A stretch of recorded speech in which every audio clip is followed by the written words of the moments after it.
And so people that give it the effort and that take chances, they deserve a certain amount of credit. Without him, there wouldn't have been a gold rush. So we're all good. The stars of the hit TV show Gold Rush, Tony and Mike Beets, are known for having big personalities and going on dangerous adventures in the world of gold mine. Fans of the show followed them as they tried to make it rich in the harsh desert, dealing with rough terrain and mining problems along the way. It looked like their lives were being filmed as an exciting and daring story. It was the American dream come true because they were ready to take risks and work hard. They built their business and their reputation. When the terrible news came out, though, everything changed. Tony and Mike Beets were given life sentences in jail. Everyone was shocked by this twist, which was both shocking and heartbreaking. On TV, the Beets family was almost always linked to gold mine.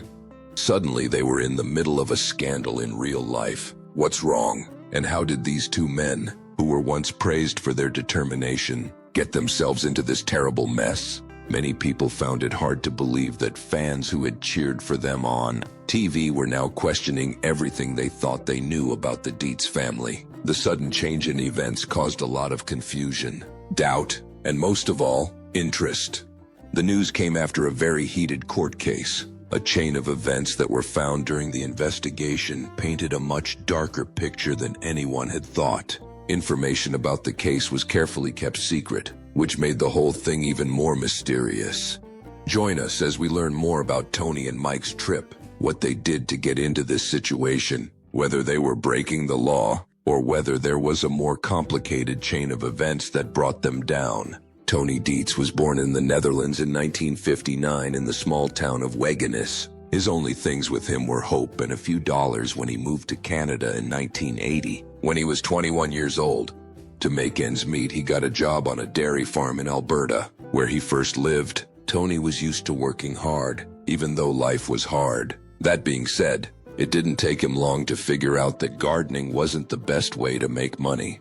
He changed his attention to mining because he was interested in stories of wealth and had a strong work ethic. Many people would have given up on the Klondike region in Yukon Territory because of its harsh temperature and remote wilderness.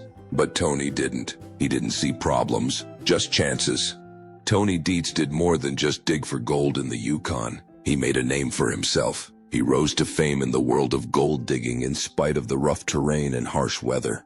Because he didn't give up, he not only struck gold, but he also found his true love. It wasn't just a job to mine. It turned into a way of life for him and made him one of the most famous and successful people in the business. Tony Beets did well in more places than just the Yukon. From the ground up, he built a huge gold mine business. Tony started out with almost nothing and built a small mining business into a family business that became one of the most famous in the Klondike. Starting from the start, his wife Minnie Beets was very important. She kept the business side of things running smoothly, while Tony worked on operations in the field. The Beets children, Kelvin, Monica, and Mike began working for their dad as the business grew. Instead of going after other jobs, they joined the family business and learned how to run huge multi-million-dollar pieces of machinery. They learned the trade the hard way by doing it themselves, often in bad weather and other harsh situations with Tony's help. Tony became famous very quickly for his crazy personality and deep knowledge of mines. He also worked very hard and didn't take no for an answer. His unusual ways of doing things, short temper, and famously bad language made him stand out from other workers. He was known for telling his team, including his family, what to do and pushing them to their limits. His famous catchphrase, "Shut the fuck up and keep mining," was often used to break up the action. People who watched the hit reality show Gold Rush really liked how honest Tony was, and he became a fan favorite. People admired how he wouldn't sugarcoat the truth and how determined he was to win despite all the odds. Tony Beets was already a pro when he joined Gold Rush in Season 2. With decades of skill, he was already a miner. Tony had been a miner for a long time and knew a lot about the job that many of the other miners didn't. Many of Tony's competitors had a hard time finding gold in the harsh Klondike conditions, but his business always did better than the others, bringing in huge amounts of gold year after year. Because he was experienced and planned his digging, he did well where others failed. By the 5th season, Tony had made a big move that made him one of the most driven miners in the Klondike. He paid a huge $1 million for the famous dredge at Eureka Creek. A huge risk was taken. A lot of people who didn't like it thought it would end badly. But Tony saw opportunity where other people saw danger. He spent a lot of time and money fixing up the famous dredge, which was a huge old piece of mining equipment. Tony proved his doubters wrong by making it profitable, even though the odds were against him. The dredge became a successful business that helped Tony build his empire. As the gold rush grew, producers quickly learned that Tony Beets and his family were a big part of why people liked the show, along with Tony's larger-than-life attitude. The drama in the Beets family became a big part of the show's success. People often called the Beets family the Vikings of the Klondike. They brought a special energy to the show, and fans found their stories to be some of the most interesting. It wasn't just about gold. It was about how strong the Beets family was, how their relationships were always changing, and how they never gave up on their goal of success. Tony found something even more important in the Yukon wilderness than gold, a way to show how honest and determined he was. Through hard work, smart risk-taking, and a bit of grit, he was able to show that even the most unusual ideas could become successful businesses. There was no promise of success in the Klondike, but for Tony Beets, it was the reward for years of hard work and determination. The Beets family built a mining business over the years, and people watched as it grew on TV. As people watched, they saw the family's control over the gold mine business grow as they staked more claims and expanded their operations. Tony Beets was at the center of this rise, a veteran miner who was known for being a tough boss in both the field and on screens. His son Mike Beets worked right next to him. Mike started working in the mines when he was very young, and quickly became his father's valued assistant. He learned everything there was to know about the business, from how to operate heavy equipment to how to manage the logistics of a crew. He had a strong work ethic and was naturally a leader. It looked like Mike would eventually take over the family business Paradise Hill and carry on the work that Tony had started. But there was some strain in their relationship as father and son. Even though they were close, the stresses of the mining business often put it to the test. It was usual for people to get into heated arguments and shouting matches, especially when mining conditions were bad. Even though they had disagreements, they respected each other. Tony and Mike slowly gave Mike more responsibility so that he could finally run the Beets mining business on his own. But things got darker behind the scenes. In 2019, federal inspectors started looking into the Beets family business after complaints about environmental violations, especially wrong ways of getting rid of wastewater. Normal checks quickly turned into a bigger study. From what it started as, authorities are said to have found problems with the company's records, such as strange inconsistencies in how gold output was reported. There were claims that when Tony's family passed the power from Tony to Mike, more than just mining information was passed along. Investigators said that illegal activities may have been a part of the business for decades, linking illegal activities with mining operations that were otherwise legal. It became clear as the probe went on that the family's rise to power in the mining industry may have been accompanied by illegal activities that had become deeply ingrained in the day-to-day running of the business over many years. Adding a dark tone to the story, the Beets company was full of legal and criminal problems, overshadowing what at first glance seemed to be a simple story about a family's success in the mining business. Court papers say that the investigation into the Beets family's mining business got a lot worse when former workers came forward with shocking claims about illegal mining practices and large-scale tax evasion.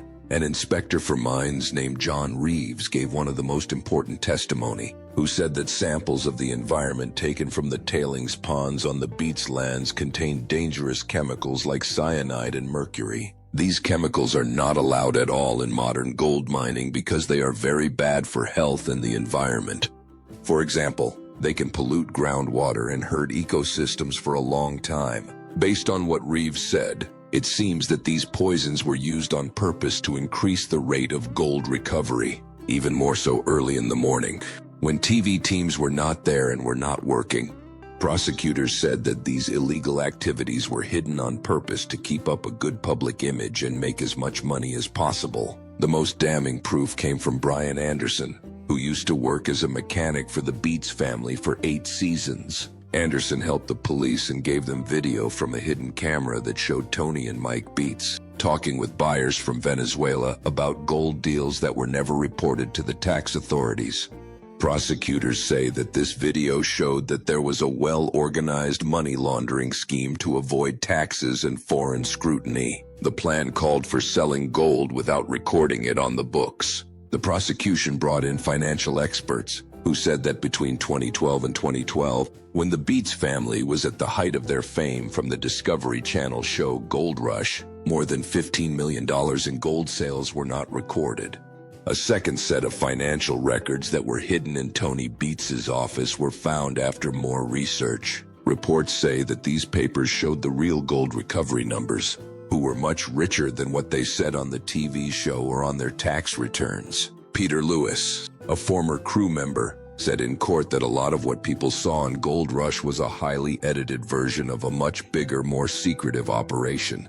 This makes the claims more likely to be true. Lewis remembered that Tony told his team all the time what happens after the cameras leave stays between us, indicating that certain activities were hidden on purpose from both the film crew and the government bodies in charge. In a public court case, the Beets family's lawyers, led by famous defense lawyer Samantha Wright, fought hard against major charges of environmental crimes, tax evasion, and selling gold without a license.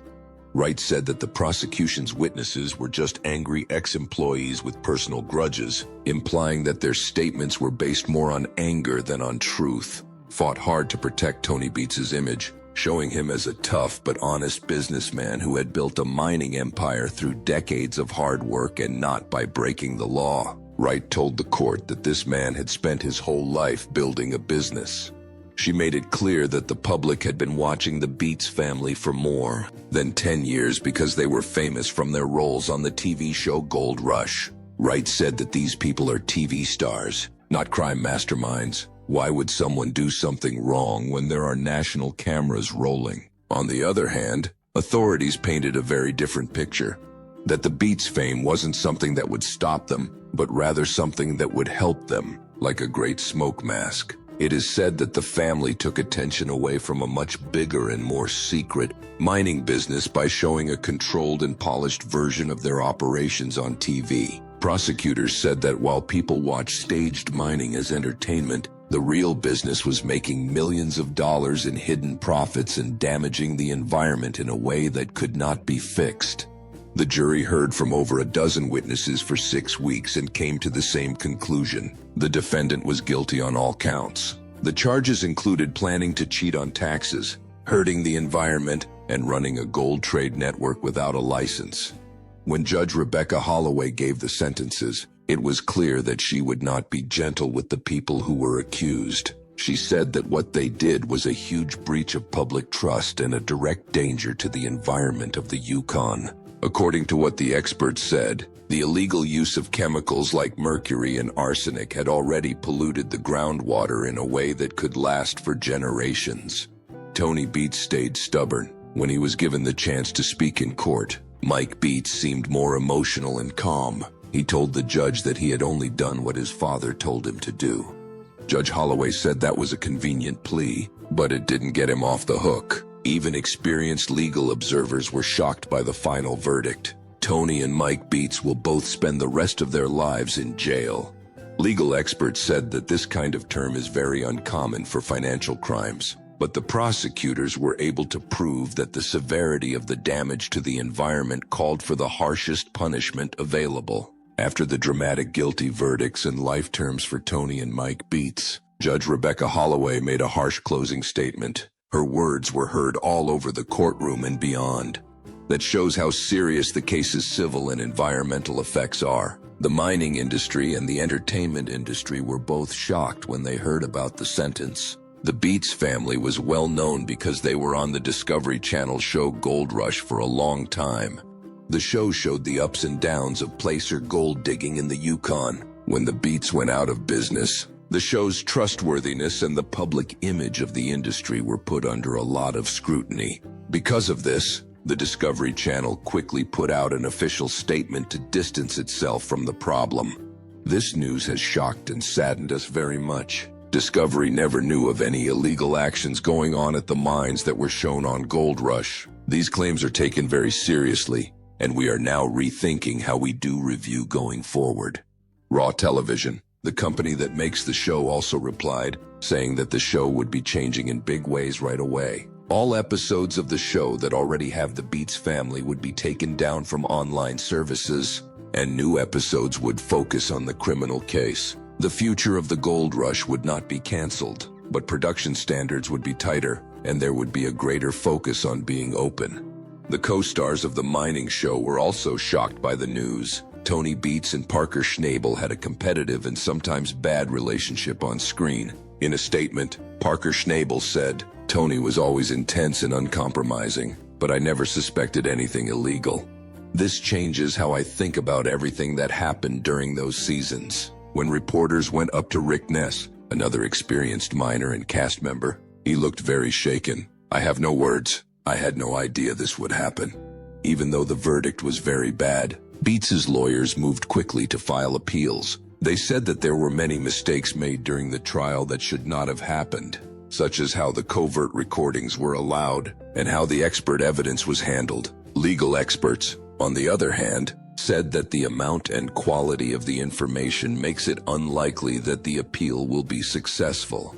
As one legal expert put it, overturning such a broad conviction is a legal uphill battle. For now, Tony and Mike Beets were each sent to a different high-security prison, where they are waiting to hear the results of their appeals. The case is still being talked about in many different fields, as a warning about how expensive environmental crime can be, and the problems that can arise when you mix fame with business.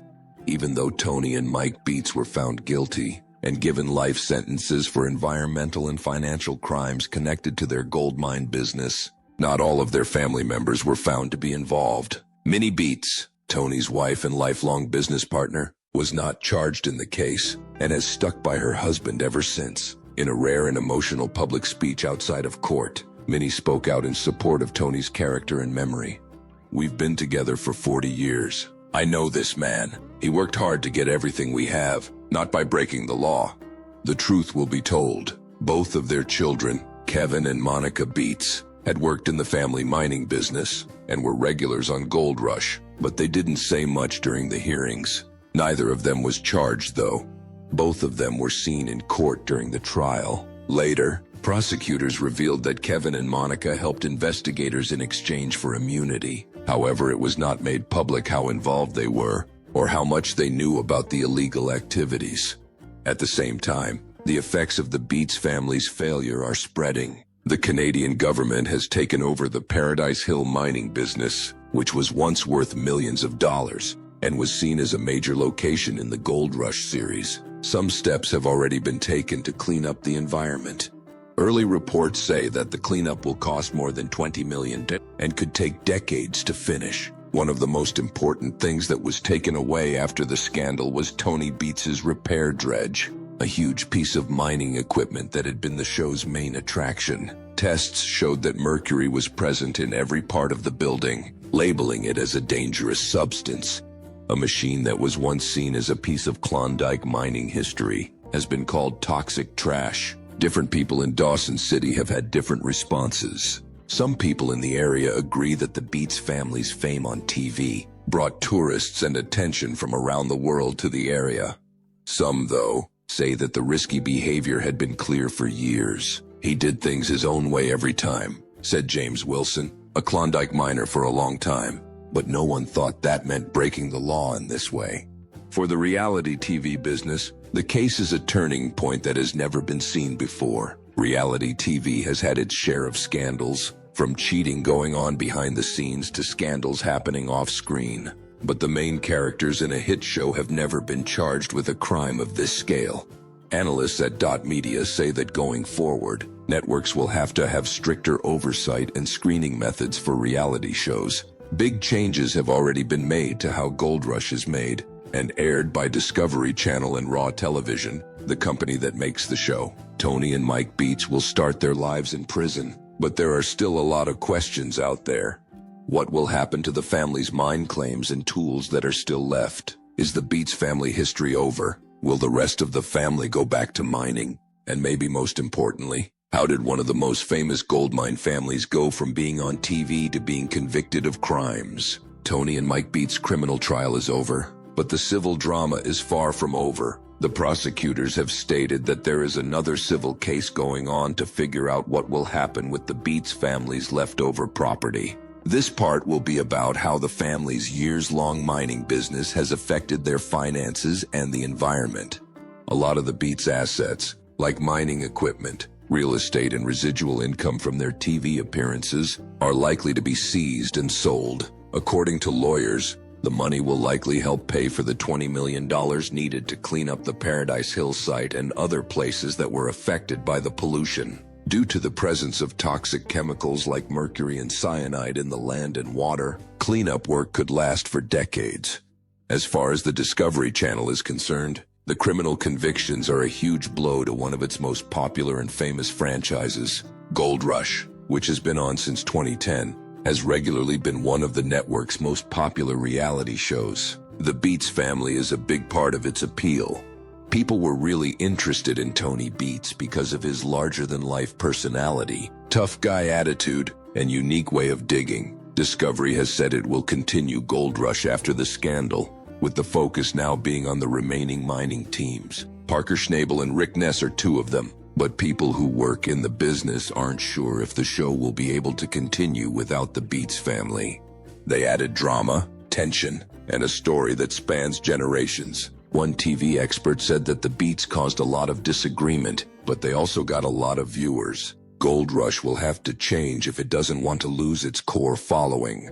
Raw Television, the company that makes the show, has promised to be more open and follow the rules going forward. It is said that future shows will include announcements from behind the scenes and talk about the effects of the Beets case, both on and off screen. As the civil trial gets closer and Paradise Hill starts to be cleaned up for good, it's still not clear what will happen to the Beets brand and the franchise that helped them become famous. As the courtroom emptied and people took in the decision, they saw familiar faces from the Gold Rush coming out with heavy hearts. Chris Dumit was one of them. He was a well-liked builder who had become a gold room operator and had worked with many mining teams over the years. His quiet dedication and skill earned him respect from everyone. When reporters approached Dumit outside of the courthouse, he spoke for many people in the Gold Rush neighborhood who were feeling down. Everyone is having a sad day today. This is a loser for everyone. People have died, the land has been damaged, and a business full of honest, hard-working people who do things the right way has been put in the dark. The last few minutes of the Beets trial were a strange mix of excitement and resignation in the courtroom.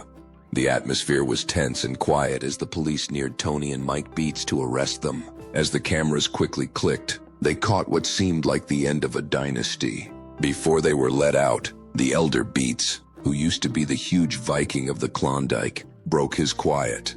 He said a short and sad goodbye to the reporters, past crew members, and longtime viewers who were all crowded into the courtroom. The Viking has been killed. After hearing those words, he was led through the doors that would separate him from the kingdom he had worked so hard to build over many years. His dredges, his claim, and the history he used to be proud to show off to millions of people. For Gold Rush fans, it was a turning point. Family meals at camp, roaring machinery, and golden cleanouts used to be scenes of tough determination and victory. Now they have a darker and more disturbing tone. Episodes that were once praised for their success now feel clouded by lies, damage to the environment, and betrayal. The conviction makes everyone take a hard look at what they saw on TV. Not just the Beets family. It also makes loyal watchers wonder how much of what they saw was real and how much was carefully hidden behind the camera. Videos from the Gold Rush and proof from the Beets trial are now being used by environmental groups to show people why strong mining laws are important. The point of these things is to show what can go wrong when rules are broken. It's also made people think hard about reality TV because of the case.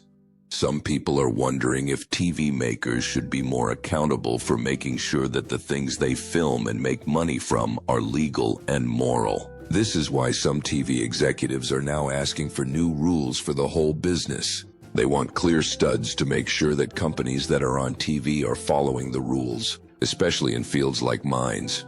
Tony Beets' other children, Kelvin and Monica Beets, worked with the family on Gold Rush a lot, but they were not charged because there was no proof they made any illegal choices. They said in a joint statement that they were shocked by how bad the violations were. They also asked to be left alone while they decide what to do next in their personal and business lives. It's now the start of the Yukon mining season without two of its most famous people. The conviction of the Beets is still having an effect. Government officials in the area have said that all mining businesses in the area will be inspected more often from now on. Because of this, Discovery Channel has also made it harder for its shows to show mining. Regular checks of the environment are one of these. A new documentary is also being planned to look into how the illegal activities went unnoticed for so long even while they were being filmed.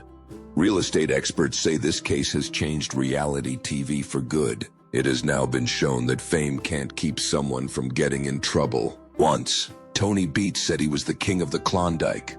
Now he faces life in jail, away from his claims of being rich in gold in the TV spotlight. He worked for years to build a mining business, but now it's gone because of the justice he thought he could avoid.